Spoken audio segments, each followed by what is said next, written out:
So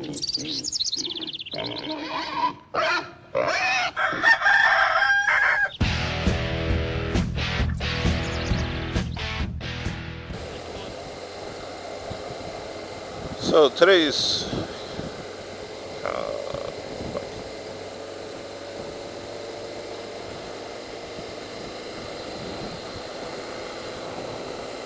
hey y'all, how y'all doing?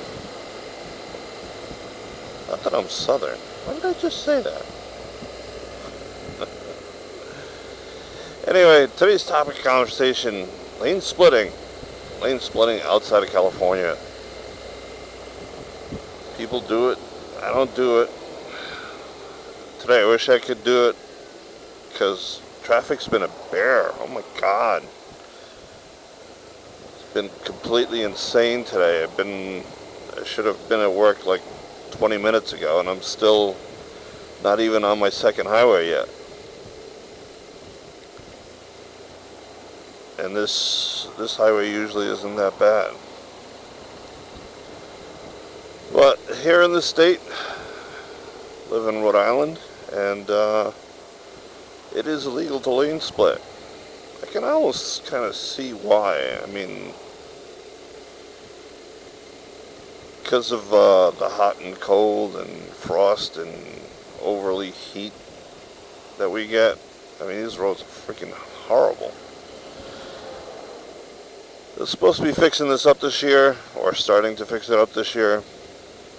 But we'll see how that goes. So there's usually some kind of budget restriction or whatnot. And this is Rhode Island, so who knows who's getting what.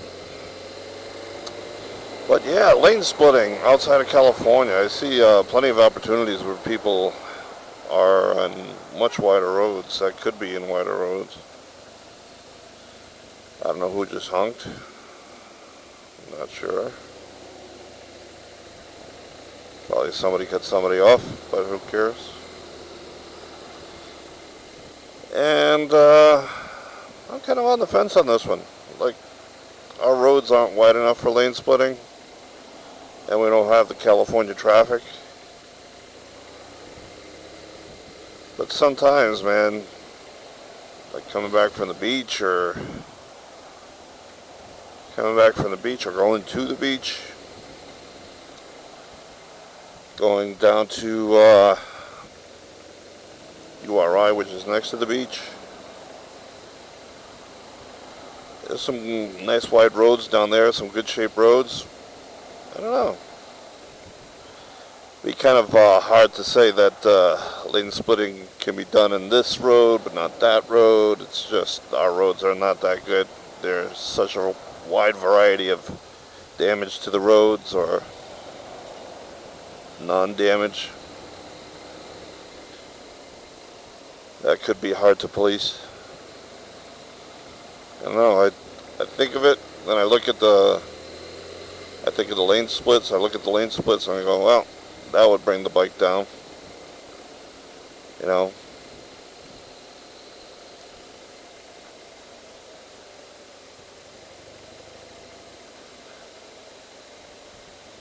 Why does he have a snow shovel? Whatever. Okay. 70 degrees out and he's got a snow shovel in the back of his car. Teach his own. So, doing another test on the audio, seeing if this mic position's any better than the last one. Hopefully it is. Hopefully it's clearer than the last one. I guess I should close that. See if that's any better. It's a little warm. I was going slow, so I had a little open. But now I can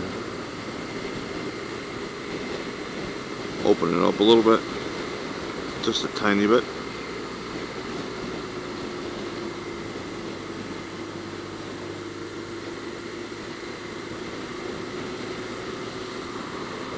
Stay in your lane. Thank you.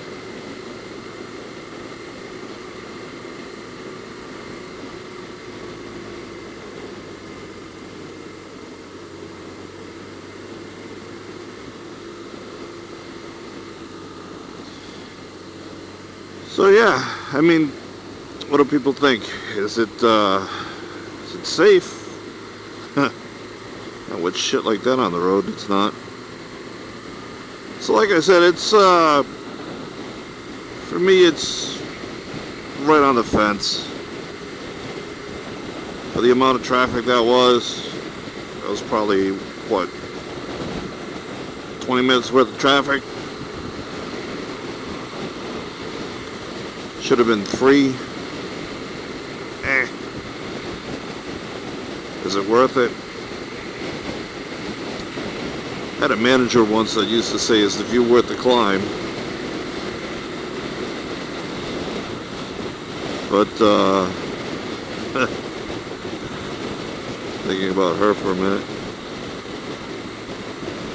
Is this view worth the climb? I don't know. Is it worth the climb? Is it worth, the risk, especially on these horrible roads?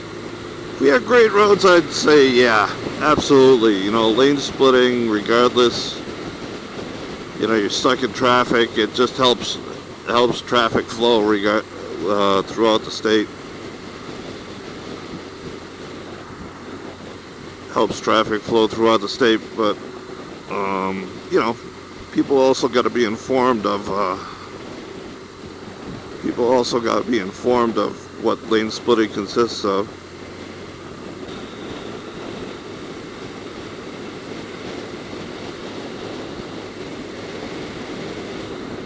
Hey, did I see that correctly? That cop is helping that big dude change a tire. That's cool. Not cool for the big dude, but that makes for a good start.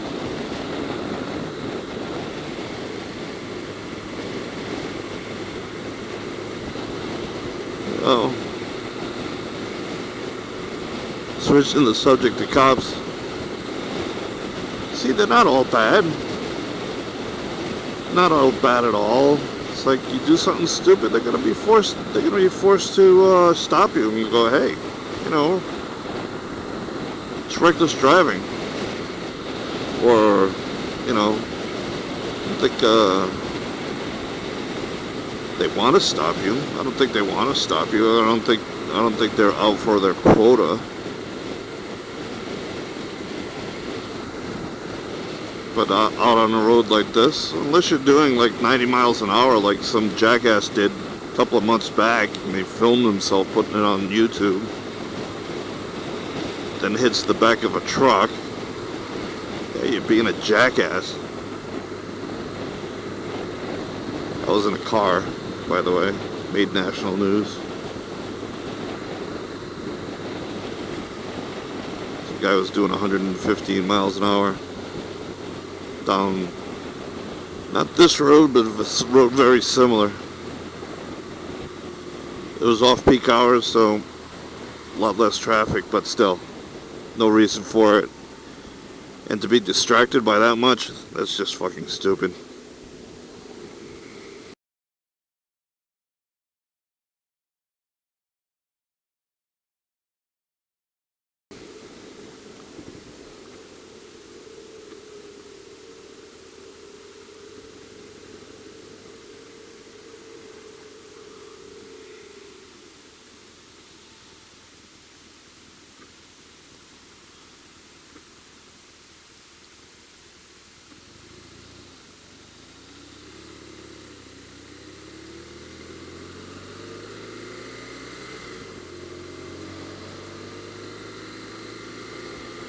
So yeah, respect for the cops. They ask you for your license or whatever. What do people say? Oh, I don't have to give you a license. Yeah, whether you do or you don't, whether the laws say you do or you don't. I mean, you tell a cop, oh, I don't have to give you your license. I mean, it puts the cop on alert. Puts the cop on alert, and all of a sudden it's like, you're going through all this hassle and might be falsely arrested or this and that. Who has time for that bullshit? Just show them your license. Show them your identification. I mean, if I was a cop, I'm not. I'd be like, okay, this guy doesn't want to show me ID. Why? Because if I run his ID, I'm going to find something out about him, then I'm going to have to put cuffs on him. That's what my thought process is. Why does he want to show me his ID? You know, shows me his ID, he comes back clean. Hey, you know, stop doing that. Don't film there, restricted area, whatever. You see all these guys on YouTube, like filming army bases or state police barracks or something else, and then they don't want to show your ID. You know, like, if it's a restricted area and not supposed to be filming it, don't film it. You know, if you are filming it and you're filming it legally, like a couple of tubers I saw filming like animal rights violation farms. Hey, the guy's filming it legally. It's not a restricted area. Show the cop your ID. He can't take the stuff away from you, but show him your ID. Why go through the friggin' hour, 2 hour, 3 or 4 hours of bullshit because you don't want to show it? Like, I can't remember the tuber right now, but he was doing something like that and he was refusing to show it. Just show it. Talk about not being able to find bike for my wife yet.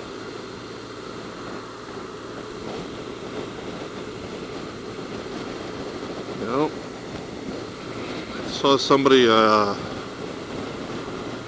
other day, is one of the bloggers that I was watching. Can't remember if it wasn't Cat Cam, but it was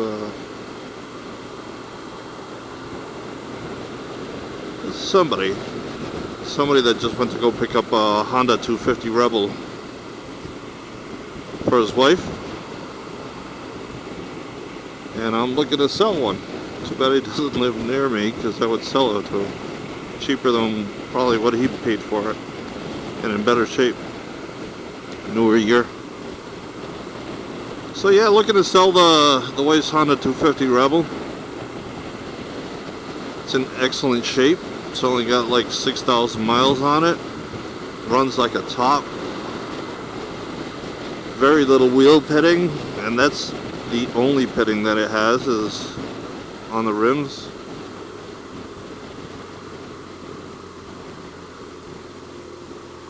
You know, somewhere in the $2,500 range. Cold started.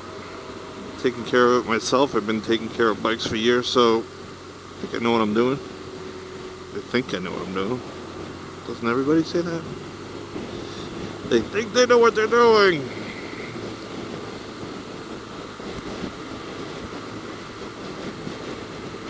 So, looking for like a 650. I think we're kind of stuck on the V-Star 650. That's what I looked at before. And I would have probably bought that bike if I had stock pipes on it. I know it sounds weird. It's like, why would you put stock pipes on it? Because I don't want to listen to it.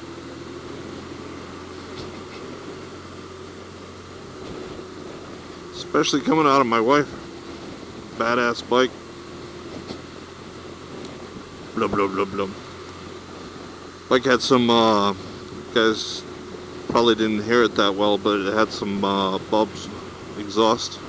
It sounded okay, but it's not the sound that I'm looking for. So priced out some stock pipes. Took a look at it. The bike was only worth so much. Thought I offered him a decent price for it, but you know, we don't have to both agree. Of course, if we both agreed, I'd have 3 bikes right now, but we didn't.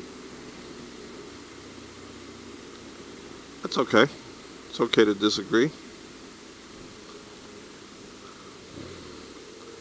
You know, I don't feel any malice towards the guy. He wants his price and he wants his price. I'm okay with that. By the same token, you know, I have my budget, and that's the budget.